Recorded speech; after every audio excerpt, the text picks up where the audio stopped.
શું હતી સમગ્ર ઘટના? સમગ્ર ઘટનામાં એવું છે કે દર્દીને તમે એડમિટ કર્યો છે, સારા હતા, લઈને આવ્યા તો સારા જ હતા એ તો, પણ જ્યારથી અમને ખબર પડી છે કે આ એક્સપાયર્ડ વાળી દવા મને પીવડાવી છે તો ત્યારથી એ વધારે બીમાર પડી ગયા છે, એના ઓક્સિજનમાં મૂકેલા છે. તો આની જવાબદારી કોણ લેશે? હવે મારે મારા બાબો આવ્યો બપોરે ને એને બોટલ જોઈ કે પપ્પા કઈ બોટલ ચડાવી રહેલા છે અંકલને, તો એના પર જોયું, બોલે હતા નવેમ્બરમાં પૂરી થયેલી બોટલ ચડાવી રહેલા છે. એટલે તરત મારામાં ફોન આવ્યા મારા બાબાને કે પપ્પા જલ્દી આવો. એટલે એને પેલા પેશન્ટની સામે જ કહી દીધું એવું, એટલે પેશન્ટ વધારે ગભરાયા હતા. હાલમાં તો સારી નથી, બીપ એના ઓછા થઈ ગયા છે. કઈ બી થઈ શકે છે ને. સરકાર હવે પગલાં લે, આ લોકોને થોડું સ્ટ્રિક્ટ કરે, આ લોકોને કે ભાઈ ધ્યાન આપો આ લોકો પર.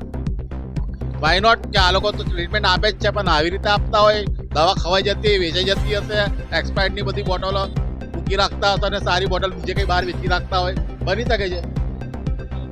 પગલાં જોઈએ બિલકુલ.